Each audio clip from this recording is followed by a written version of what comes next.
Hi there, this is John Wilkinson again from History Made Easier, with a presentation this time that looks at the League's aims, the scale of those aims, and the problems the League faced.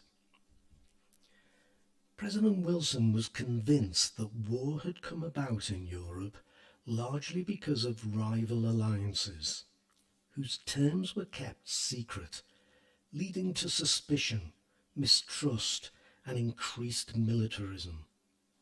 Consequently, he saw the League as a forum to discuss issues, resolve problems or disputes out in the open. A powerful moral force, a diplomatic force with a constant presence in world affairs. It would also be a forum for economic cooperation, facilitating business and trade. The world would need this too, as it sought to recover from more than 4 years of total war, resulting in disrupted trade.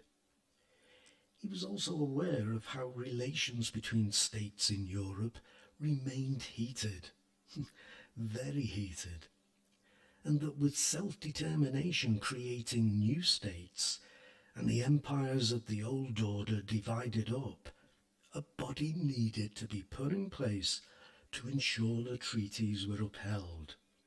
Yet at the same time, he also thought that no matter how much care was taken, the peace treaties would inevitably be imperfect, and the League would exist as a means to peacefully negotiate revisions of them. There was also the matter of disarmament that had to be addressed and would require an international body to oversee it so that no country felt disadvantaged. A League that promised collective security would surely be just the ticket. Also, the world faced other problems, humanitarian problems ranging from living and working conditions to disease and the more immediate refugee crisis, another result of the war. France, on the other hand, though, felt that if there had to be a league, and note the emphasis on had to be, it should above all secure the treaties, and in particular help secure France's borders. To do this, France wanted the League to be a powerful military force with an army of its own, whereas Britain, forever the isolationist, reluctant to get involved unless its own shores were threatened, or those of its empire, wanted the League to be a much looser organisation, meeting only in times of crisis. So like the treaties as a whole, the League's covenant, its constitution, would be a compromise. And already we see different aims for the League, which was itself a big problem. And as I've said, this presentation will set out to highlight the League's aims.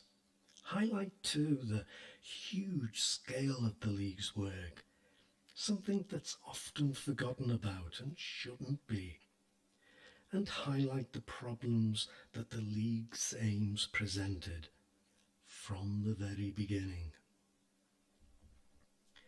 So the first of those aims, encourage peace and discourage aggression by ensuring a respect for treaties, particularly the Paris peace treaties, encouraging disarmament and open negotiation, resolving disputes and crises. And already we see the scale of the League's work is quite considerable. The Paris peace treaties oversaw the end of the German, Austro-Hungarian and Ottoman empires, and the reduction of the Russian Empire. In their place were a restructured Poland, a Czechoslovakia that brought together a number of different peoples, a multinational Yugoslavia, parts of which would resent being dominated by Serbs, a much enlarged Romania, and independence for Finland, Estonia, Latvia and Lithuania from Russia, which would soon face civil war and become the Soviet Union.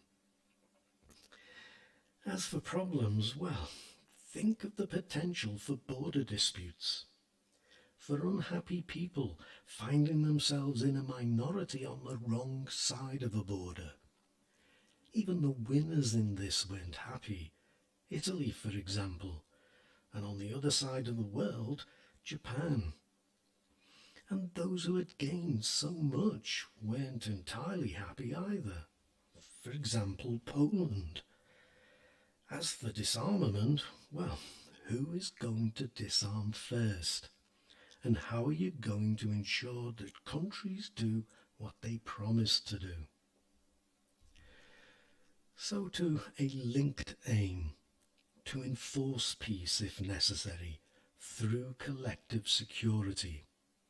Now, with peace, the scale of the League's work could not have been bigger.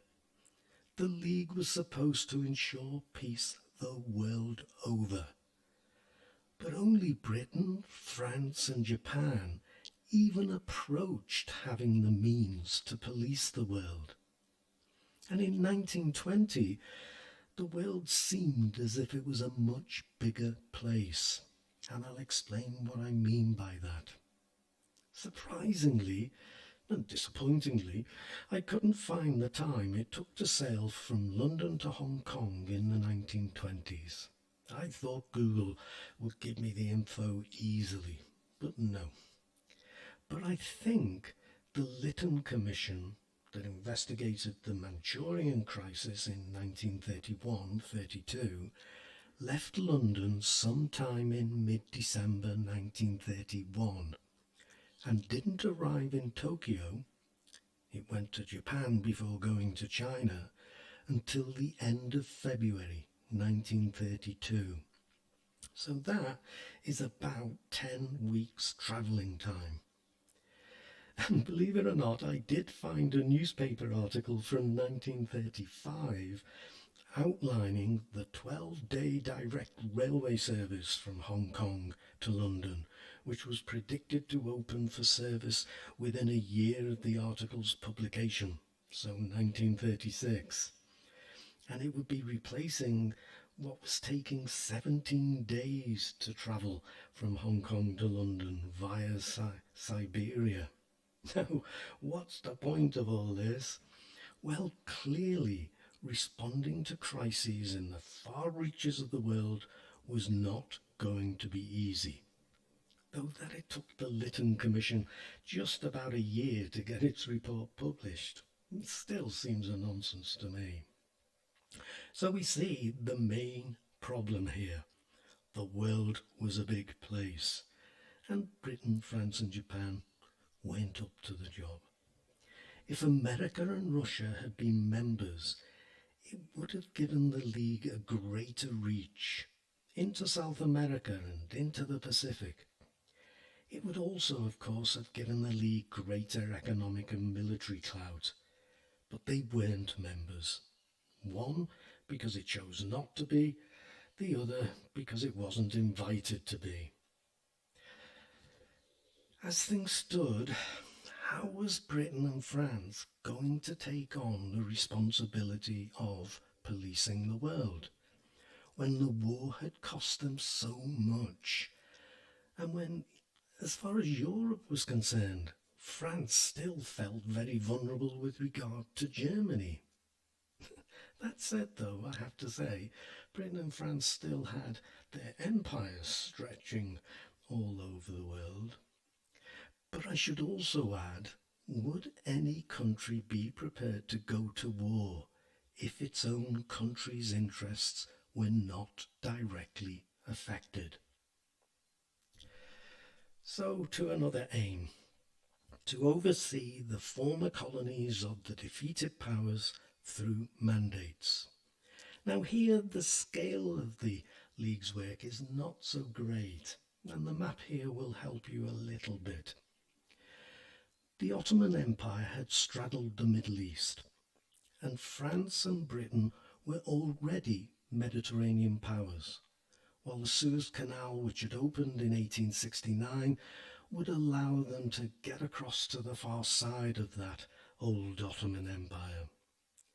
The German colonies in Africa weren't a problem either, as France and Britain already had African colonies of their own. As for Germany's scattered territories in Asia, well, Japan, Australia and New Zealand were on hand, so to speak. But there were problems. Different peoples in the Ottoman Empire had been promised independence, or at least some degree of autonomy, by Britain and France, in return for their support in the war, but found themselves mandated to either Britain or France. They weren't happy with that, and we're still paying the price for that today. All in all, the policy of mandating territories to the likes of Britain and France really did look like a reward for the winners of the war. To those who had lost their empires, as well as the peoples being transferred from one power's authority to another's. So another aim, to encourage international cooperation generally, and specifically through economic cooperation. Well, the League's immediate priority was to help post-war recovery, and it did make tentative steps to encourage world trade, and it did help the economies of Austria and Hungary when they were in deep trouble. But there were problems. The largest economic power in the world, America, was not a member. Neither was the emerging pre-war European economic powerhouse, Germany. But the notion of international economic cooperation would also be thwarted by the British and French empires, both of which were in reality enhanced by those mandates we looked at. So, our last aim, to ensure basic human rights and decent living and working conditions throughout the world, and to help in healthcare and in times of humanitarian crises. Another huge scale here.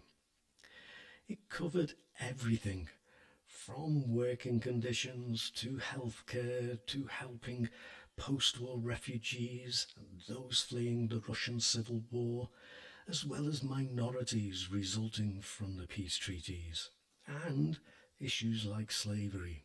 And incidentally, the picture on this slide is of refugees during the Turkish-Greek War over Smyrna, a result of those peace treaties.